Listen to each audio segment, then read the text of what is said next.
അപ്പോൾ ഇതേപോലെ കറുവാപ്പട്ടയൊക്കെ ഉണ്ടല്ലോ, നമ്മൾ മേടിക്കുമ്പോൾ കിട്ടുന്ന കറുവാപ്പട്ടയിൽ നിന്നൊരു കുറച്ച് മാത്രം മതി. നമ്മൾ വീട്ടിലുള്ള സാധനങ്ങൾ വെച്ച് മാത്രം നമുക്ക് ഈച്ച എങ്ങനെ തുരത്താം എന്നുള്ള നല്ല കിടിലൻ ടിപ്പാണ്. അപ്പോൾ ഇതിൽ നിന്ന് കുറച്ച് ഇതേപോലെ ഒന്ന് എടുക്കുക. പിന്നെ ഒരു 3-4 ഗ്രാമ്പൂ കൂടെ എടുക്കുക. ഇതിൻ്റെ അളവ് കൂടിയാലും പ്രശ്നമില്ല. ഇപ്പം ഞാൻ സ്വല്പം അതിനകത്തുനിന്ന് കുറച്ച് കറുവാപ്പട്ടയും പിന്നെ ഒരു 3-4 ഗ്രാമ്പും കൂടെ എടുത്തിട്ടുണ്ട്. അപ്പം നമ്മൾ ഇതേപോലെ വെള്ളത്തിനകത്തിട്ട് തിളപ്പിക്കുന്നതിനേക്കാളും ജസ്റ്റ് ഒന്ന് ചതച്ചിട്ട് ഇടുകയാണെങ്കിൽ അതിൻ്റെ ആ ഒരു നല്ലൊരു സ്മെല്ല് അതിനകത്ത് പെട്ടെന്ന് തന്നെ കിട്ടും. അപ്പോൾ ഞാൻ കല്ലിനകത്ത് ഒന്ന് ചതച്ചിട്ട് നമുക്കൊരു പാത്രത്തിനകത്ത് 1 ഗ്ലാസ് വെള്ളത്തിലാണ് ഞാനിത് തിളപ്പിച്ചെടുക്കുന്നത്. അപ്പോൾ ഇത് നല്ലൊരു മണമാണ്, പ്രത്യേകിച്ച് ഈച്ചയ്ക്ക് അതിനൊന്നും ഈ ഒരു മണം ഇഷ്ടപ്പെടത്തില്ല.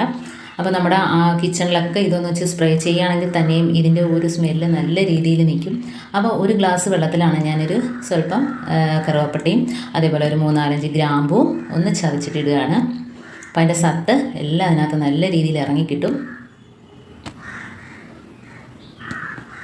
ഇനി നല്ലോണം ഒന്ന് തിളച്ച് അതിൻ്റെ ആ കളറൊക്കെ ഒന്ന് ഇറങ്ങി വരട്ടെ.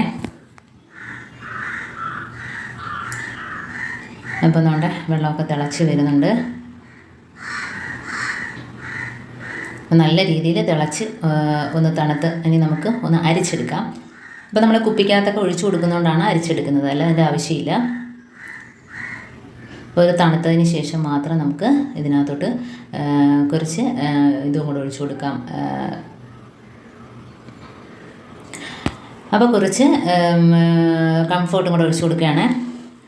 അപ്പോൾ 1 ടീസ്പൂൺ അളവിൽ കംഫോർട്ടും കൂടെ ഒഴിച്ച് കൊടുത്തിട്ടുണ്ട്. ഇപ്പോൾ നല്ലൊരു മണമാണ് ഇതിനകത്ത് നിൽക്കുന്നത്, പ്രത്യേകിച്ച് ഗ്രാമ്പൂവിൻ്റെയും അതേപോലെ പട്ടയുടെയും പ്രത്യേകിച്ച് നമ്മളിപ്പോൾ ഒഴിച്ചു കൊടുത്ത കംഫോർട്ടിൻ്റെയും കൂടെ മണം ആകെ ഫുള്ളായിട്ട് നിൽക്കുകയാണ്. അപ്പോൾ ഇതിൽ നമുക്ക് പഞ്ഞിയോ അതല്ലെങ്കിൽ ടിഷ്യൂ പേപ്പറോ ഇതേപോലെ ന്യൂസ് പേപ്പറോ എന്താണെങ്കിലും നമുക്കൊന്ന് മുക്കിയിട്ട് നമുക്കിത് വരുന്ന ഭാഗത്തെല്ലാം ഒന്ന് വെച്ച് കൊടുക്കാം.